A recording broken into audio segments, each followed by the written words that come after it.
You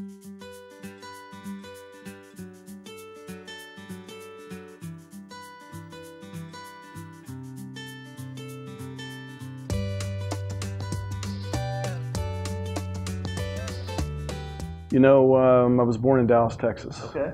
And then lived there up until around the 5th grade. And then my father worked for a company in Dallas that was actually acquired by Arkansas Best Freight Systems, which is ArcBest now. Right. And we moved up as a part of that acquisition.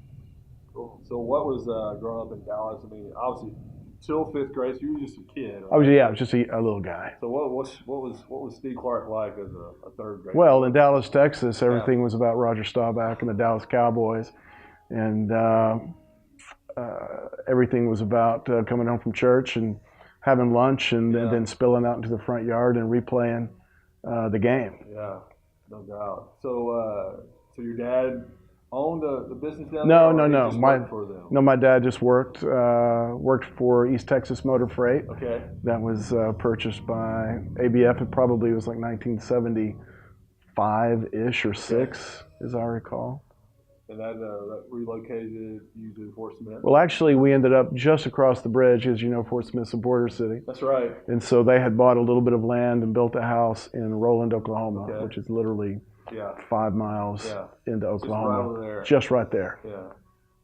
So you did that in 5th grade. So what was it hard to adjust to life in Roland, Oklahoma? Well, it was certainly different, you know. But as a young boy that was very interested in sports, you know, it's easier than perhaps others to assimilate into new schools because you get plugged right into athletics, and it was a great experience. It was a small enough school where I could be involved in everything from FFA to sports to drama, and so it just afforded me this really, really enjoyable high school experience. Sure. What sports did you play? The normal. So this was really pre video games and pre social media. Yeah. So it was you played whatever season it was. So it was football to basketball to baseball and then repeat. Did you prefer one over the other? Well, yeah, football. Yeah. Why football? Because of Cowboys. That Staubach thing stuck with you? Yeah, no, to this day. Were you a quarterback or? I did some of that, some running back. As I said, small school, so you had to wear a lot of hats. Probably played both sides. You had to play defense. Sure. Defensive back or? Weak side linebacker, undersized weak side linebacker. Chase down all the runs. Yeah. So did you go to school in Roland as well? Did you graduate? Yeah, I graduated Roland High School, ended up going to the University of Arkansas for college, graduated in '86. What did you study? Finance. Finance. Yeah. So graduated, so what was U of A, what was that like? What was the college experience like for you? You know, my daughter was asking me a while back, you know, if I enjoyed college, and my response was, you know, my college experience really was class and work. You know, if I wasn't in class, I was working. So while my parents were able to help me some with school, there was a lot of it that they weren't able to assist with financially. And so from the time that we got to Fayetteville, you know, I was busy working part-time jobs and you know, worked for Sears and worked for what was then McElroy Bank and Trust.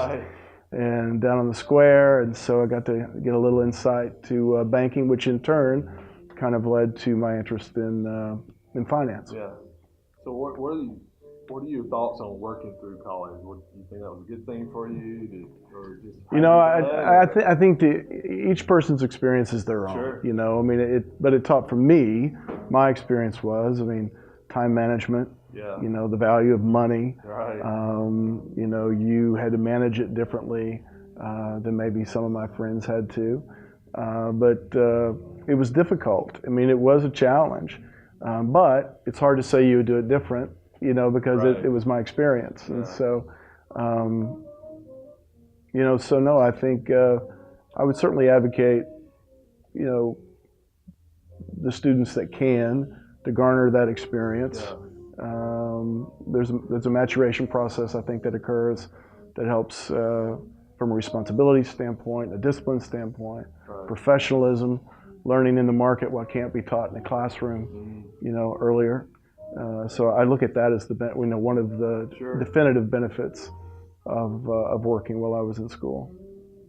So did you, other than sports, anything happen in high school that maybe No, tried to find you a anything little that bit? happens before I'm 21 Right. is It's off the record. is off the record. So I don't mean so bad. I just mean, no. Before I'm 21, I had wonderful family. Yeah. One brother. Mom and dad. Mom was able to stay home. Dad worked, and it was very traditional. Yeah, I mean, sure. we were at church on Sundays, Yeah. and a very strong work ethic. Yeah. Was taught, and responsibility to neighbor, responsibility to country. And so I was very, very fortunate in that regard, in that while we weren't necessarily, wealthy, which we certainly weren't, Right. we were never for want. And it was a very, when I look back at the house that I was able to grow up in, Yeah. I consider myself very fortunate. Is your brother younger? Or He's younger, 4 years younger, and he's a web developer, Okay. technologist Yeah, okay. here in town, works for one of the hospitals. How was your relationship growing up? I mean, Well, it's 4 years apart, so it's Yeah. typical. Yeah. I was horrible to him, and he probably still resents me Yeah. at some, this to some day. level to this day. But no, he's married with 2 children, has done very well for himself, and Yeah. and we're it's good. Good. So graduated U of A with a finance degree. So what are we doing now? Oh man, that's a good question. I went to work for what was then. So back then, Right. in the mortgage industry, you would buy and sell mortgages, which is still done some to this day. Sure. But I worked for a division of Stevens there that bought and sold mortgages, and enjoyed it because you Right. get a chance to learn how the backside of these financial markets work, Right. and of course they're very bright people over there. And my wife Jamie was in pharmacy school at the time at UAMS. Okay. Pharmacy school You're in there in Little Little Rock. Yeah, we lived in Little Rock upon graduation. Right. And then upon her graduation, we had always kind of thought about getting back to this area. It's where both our families Right.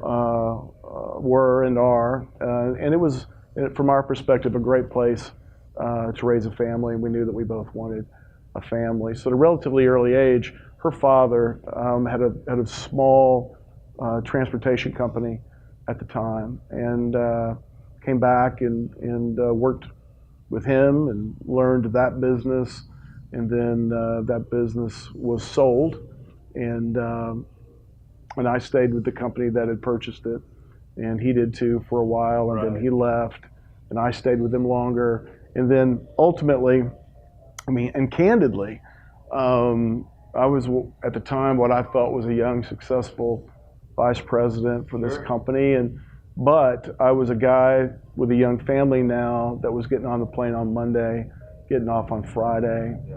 and I had a group of guys that I would consider to be my mentors, and we had missed a flight home from Detroit on a Friday. We'd been at a meetings, and so we're sitting there at the bar and having a beer, and I'm disappointed because I didn't get home, and I knew everyone would be disappointed. And I remember thinking, because those guys were probably my age at the time, so I'm 53, and Right. so I would have been a young guy, and these guys would have been guys I looked up to.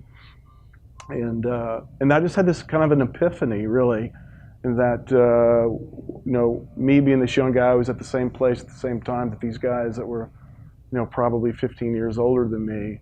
And so it was like I was looking all of a sudden into this time machine, right? That I was looking at these guys doing the same thing as me.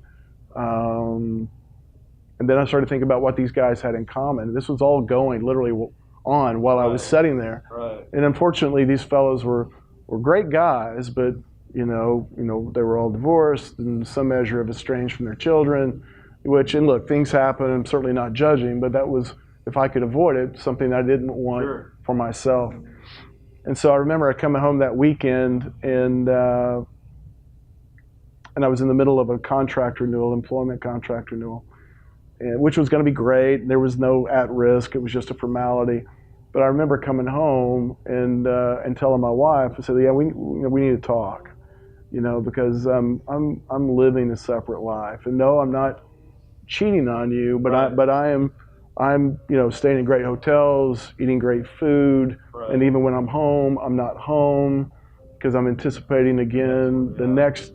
And I said, and frankly, I've had this moment where I kind of see where this potentially ends, that I'm really not that interested in it ending that way.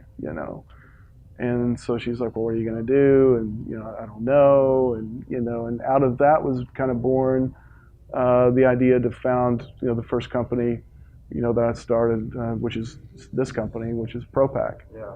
Incorporated. And, in my definition of success, which is what I talk about a lot with young entrepreneurs, is, before we kind of talk about your ideas, Right. let's talk about kind of how you define success. Sure. When success shakes your hand, how will you recognize it? And it's important that you do that, because if not, you become like those guys that I was having beers with on that Friday. You're on a treadmill, Right. and when does that treadmill ever end? And the answer is it doesn't, because business consumes resources. It doesn't love you more for it, doesn't hug you for it, doesn't thank you for it.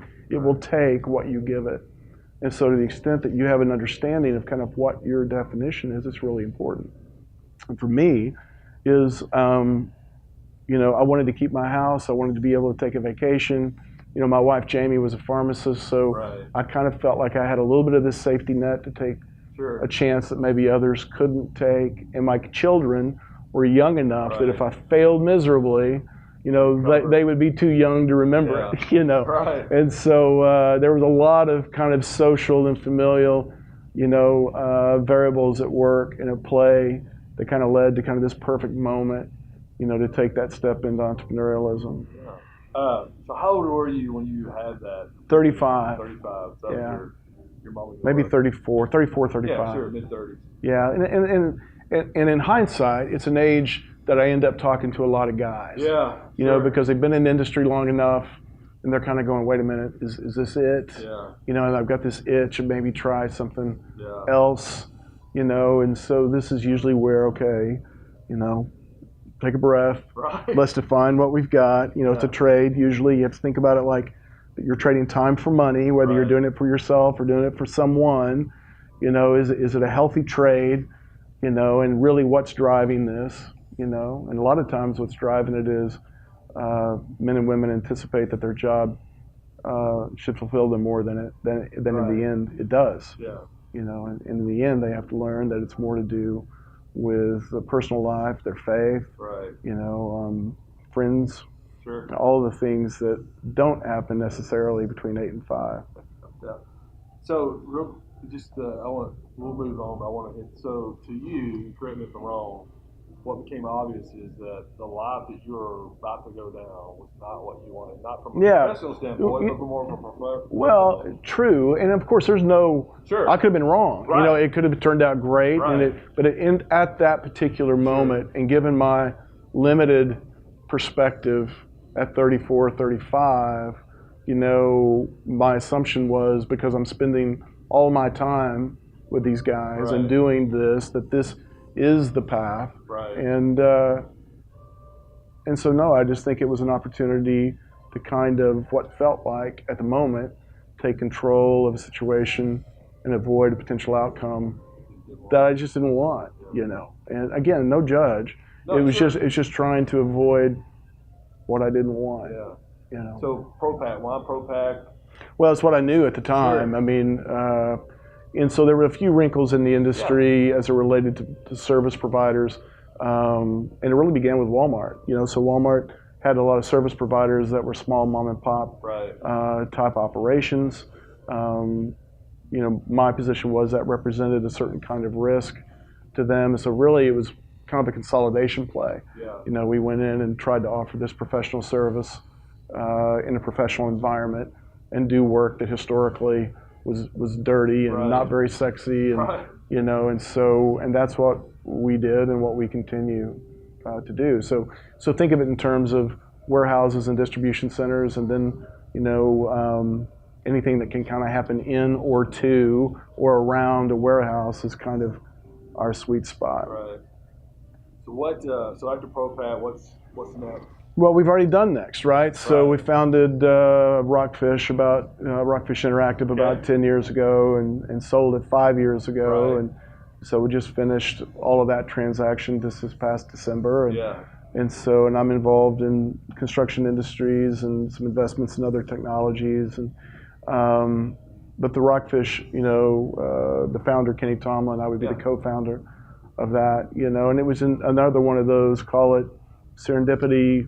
Right. Call it right place, right time. But what I learned about myself by starting Propak was that the creative aspects of starting something seemed to be what came more natural to me than the day-to-day blocking and Right. tackling. And so I found myself, bored would be the wrong word, because it's challenging every day. Sure. But you see other things, that interest you as well, and how can one make another thing better. And so when Kenny and I, met up, and obviously he's a very unique talent. I have a ton of respect and continue to do for him. But for me, it was an industry that kept me kind of on the cutting edge of relevance, Right. that also benefited Propak and Right. existing businesses from a mindset. And so for me, how it works is I spend a lot of time thinking about potentially non-related industries that I think represent, kind of the tip of the spear or future. So, so think technology, Right. think artificial intelligence, think art. Right. Those things that I can, learn as much as I can about, because it makes me a better leader, a better executive, or whatever in my traditional businesses. And so a lot of times I see, men and women will have a tendency just to be really, really good in a very narrow vertical, in terms of their knowledge. I have found personally that the more that I can spread, horizontally in terms of interest, that it's able to free my mind in a way that I think helps me be better, at being a leader, being a businessman, entrepreneur. It's always funny when people call me an entrepreneur. Sorry. So it's always funny to me when people call me an entrepreneur, because when I started this, nobody was an entrepreneur. Right. You were just self-employed and starting a business, and You're you're broke, and trying to do something, that. But I always had this real sense of that when I get to the end of this, whatever this is, Right. Did I kind of squeeze out of it, everything that it had to give, and Sure. If failure isn't fatal, then it's a risk that I'm prepared to take, So what was a lesson learned from Rockfish that, Well, there's a lot of lessons learned from Rockfish. So I think the principal lesson that I learned was the management of a different generation. Right. I'm 53, and the people that are my age were much raised on, you don't ask a lot of questions, you show up on time, you work hard. If you're getting paid 10, you give them 12. Right. And you let your effort, maybe even physical effort, Right. is more relevant than anything else. And I think through Rockfish, it just taught me that you have to be a lifelong learner, right? Gone are the days where you can graduate from college and you're through. Right. Right? No, the fact is, you have to be a lifelong learner. You have to expect to remake yourself several times throughout the course of your career, and that the market is as competitive and more so than it's ever been in terms of intellectual capital. Right. And so for me, I think that lesson learned was able to come back to my more traditional businesses and explain to them that, and be a leader by saying, we cannot rest on what we've done. Right. I mean, we must constantly be remaking ourselves and be willing to take the chance of remaking ourselves, because status quo is an outcome certain. Sure. What was what's the next move after Rockfish? Obviously, you built that company up, sold that off. then where did you turn your attention to then? Well, so there's a number of fronts. Sure. So I founded a thing called Noble Impact in Little Rock, Arkansas. I'm familiar with that, actually. Yeah. So Noble Impact is a program and a curriculum in partnership with the Clinton School of Public Service in Little Rock and the Walton School of Business in Fayetteville. I'm of the opinion that the next wave of entrepreneurs is going to come from the liberal arts, right? Right. And so part of Noble is to identify taking entrepreneurial tenets and applying them to social issues, right? So instead of necessarily depending upon the kindness of strangers or the payments from foundations, how do we create sustainable business solutions, entrepreneurial problem-solving methodologies to address social issues? And so we're trying to meet them, them being society at this intersection of entrepreneurialism and social awareness. And then, historically, entrepreneurialism and capitalism has been on the other side of the field or the fence from social issues and social service. And I'm saying that's a mistake, because all of the tenets here, these lean canvas initiatives and problem solving, can readily be applied, with the ability not to profit from, but to build a sustainable model for social issues. So that's going really well. We founded the first charter school in Fort Smith called Future School. Okay. And the Future School is a 10 through 12 public charter. I think charter is 450 kids total. They started with 10th grade last year, it's 10th and 11th this year, and 10th, 11th, 12th. Next year, the emphasis is on real world internships. So, one day out of the week, they're literally out of school, doing, and it's wonderful. I mean, the response has been fantastic. We did it in an area of town that, could utilize some help from economic development and refocus. Historically, a lot of Knoxon charter schools have been that they've been in middle to upper middle class areas and serve a very specific demographic. Ours is not set up that way. And so we're very proud of that initiative.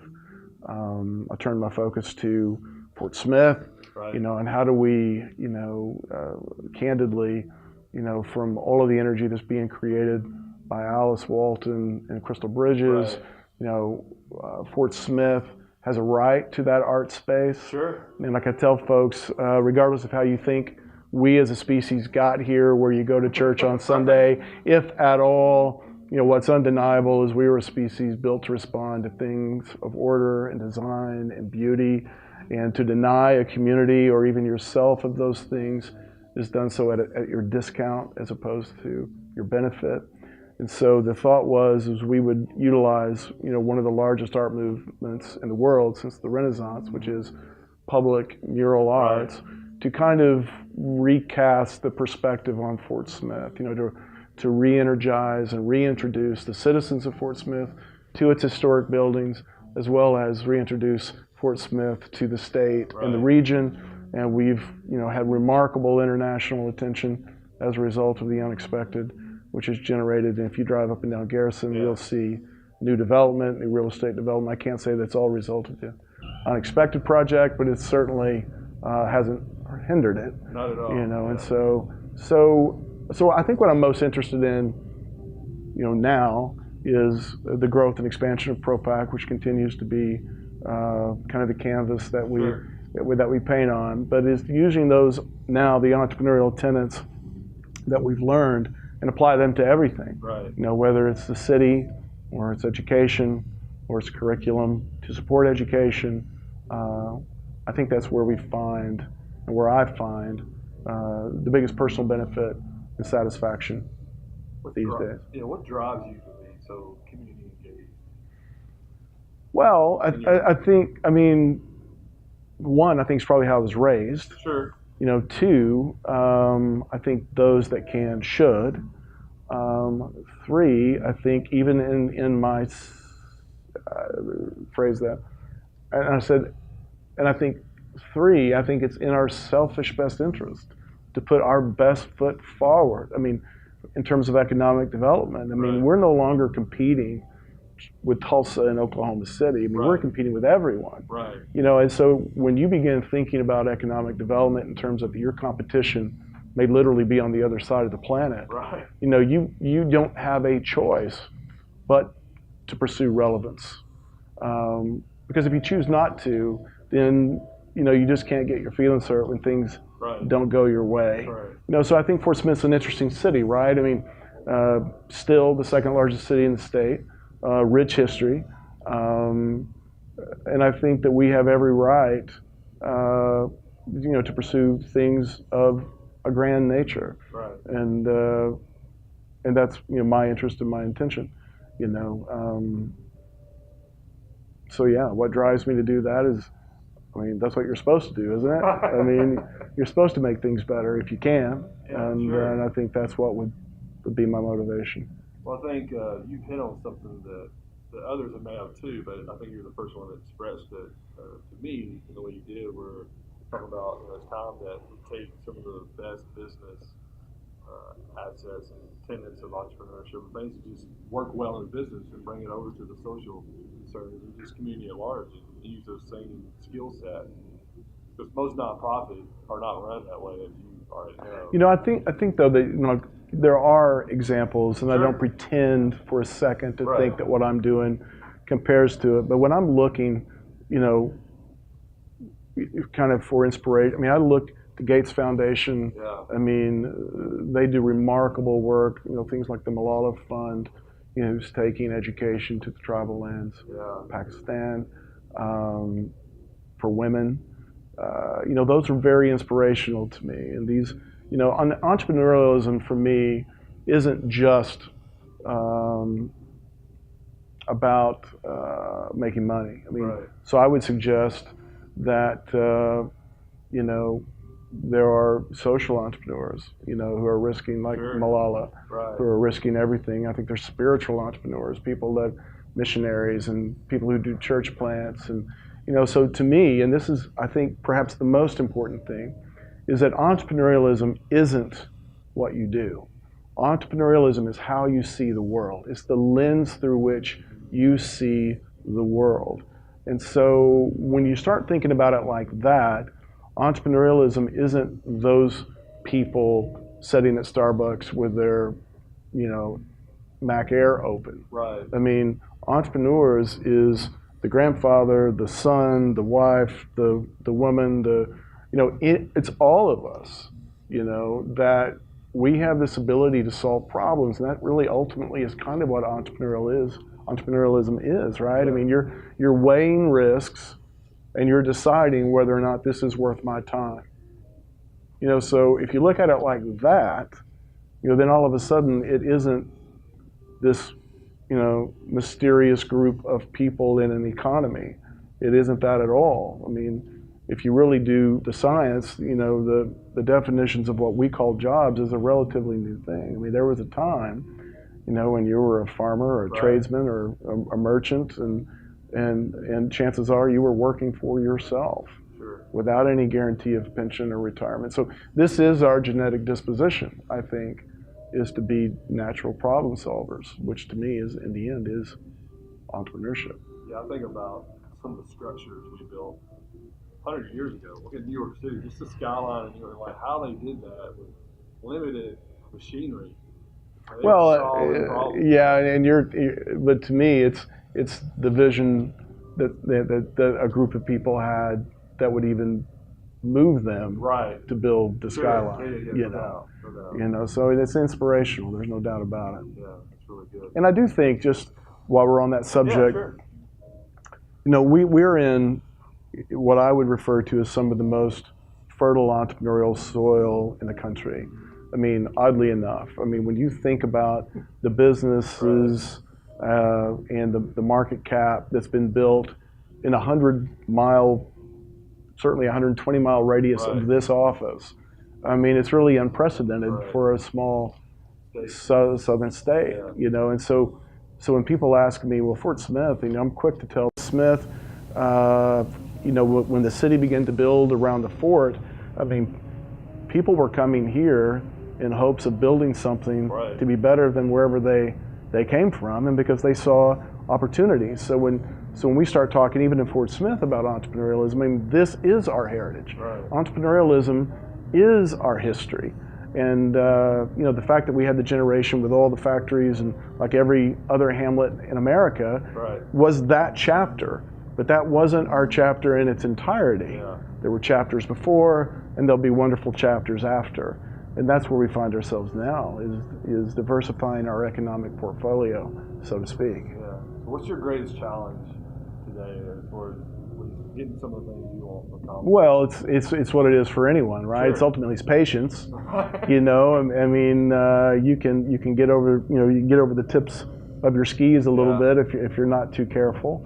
And then the balance of Fort Smith has a real sense of its history. And so how do you balance, you know, respect and acknowledgement of that history while looking to the future? So me, what I would typically say is, look, I respect our history and our past. I just don't want to live in it. Right. Right? I mean, I want to be forward looking, just like we've taken this wonderful building. I mean, we kept the facade out of honor and respect for the past. It would have been cheaper Right. to tear it down and build from the ground up. Yeah. But we wanted to keep the facade because this is a historic corner for this city, and this building represents a remarkable amount of sentimentality to a whole generation of people in the city. This is where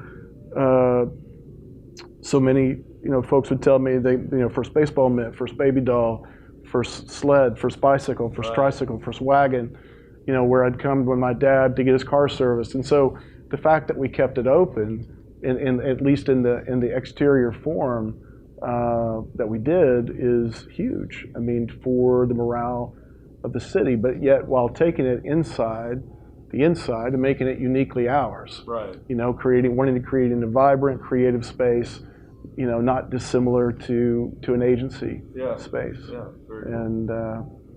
And we wanted to do it in a manner that it would be a standard, you know, kind of just like with the Unexpected project, kind of the unexpected surprise. You know, that it would be something that other projects could be compared to. Unexpected, is it nationwide, worldwide? I mean, no, it's just here. I mean, it's just here. You know, now Charlotte Dutois with Just Kids, who curates it, does work all over the world. Yeah. And she's done work in Fayetteville now, in Bentonville. I mean, so Just Kids is a more... It's an international. Yeah. Unexpected is something that... It's Fort Smith. Fort Smith. Yeah, it's our art festival. It changed the conversation. Yeah, I think it did. It definitely did. Just from a guy that has some history in Fort Smith. I used to come here all the time as part of my work, and then my work changed, so I don't come here as often. I come here for a volleyball tournament. Right. But yeah, because for years all I heard was all the poor me. Oh yeah. All the people reload. I mean, it's just there's all of that. But you know, economies cycle. Yeah. And that's what people have to understand is that it isn't. There's no guarantee that it's better every year over last year. So we've had multiple great runs, so to speak, you know, since our inception as a city, and because of that, we'll have great runs again. And I would say, you know, from 2008, you know, which was a pretty challenging season. I mean, it's been better year over year ever since. And the thing about Fort Smith, which I love, is that no, we've not experienced the explosive growth that other cities have had, but we also haven't experienced, you know, terrible downturns. So I mean, it's a very consistent, steady, she goes, you know, economic pace, and we always want more, right? We want more, better paying jobs, but we're in competition for that, and that's why investing in ourselves through things like the Unexpected, amenities for the city, is a very, very important thing. What drives you to get up every day and learn something new? I can tell you're a well-read person. Okay. Well, look, I mean, a natural curiosity is a healthy thing to feed, and that's one of the things that I'll talk a lot about with our employees and the young men and women that I get to talk to about entrepreneurialism is that, you know, healthy curiosity is a good thing, and then personal challenges. You know, I mean, you want a good, healthy challenge, to help motivate you, because it's so easy to become complacent, and that's a troubling place to be. Yeah. For an individual or a city or a company, complacency will get you. Yeah. And so what motivates me is, look, this is where I live, this is where my family is, and this is where our corporate office is, and I think we have a right to be as good as we can be. And so to the extent that I can affect change, and anybody wants me to, I guess I'm going to give it, what I have, and we'll see how it turns out. So if you had, all this is, background and stuff, but if you had to say, look 40 years down the road, what would Steve Clark be known for? What would you like to be known for?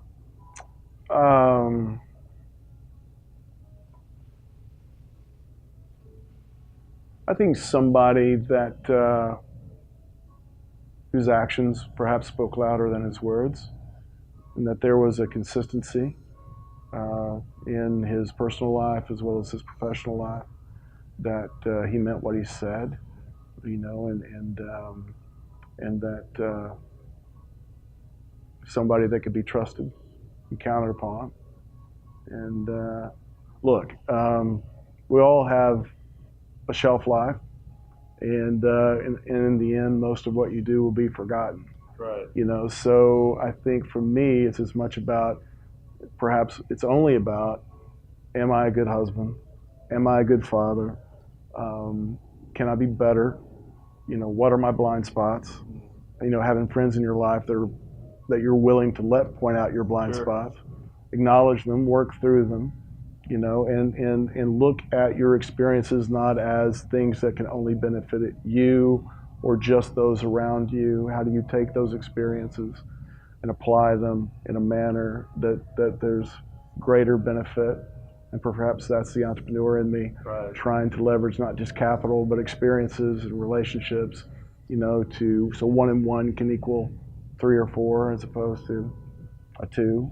And, so I think that's in 40 years, if I'm still here, and I know that I'm still here, I think I would just want to be, I think, remembered as a good man. Yeah. I'm thinking about your story about, your pivot point, I would say, when you looked at those guys around you, you're like, I'm sure this is the life I want.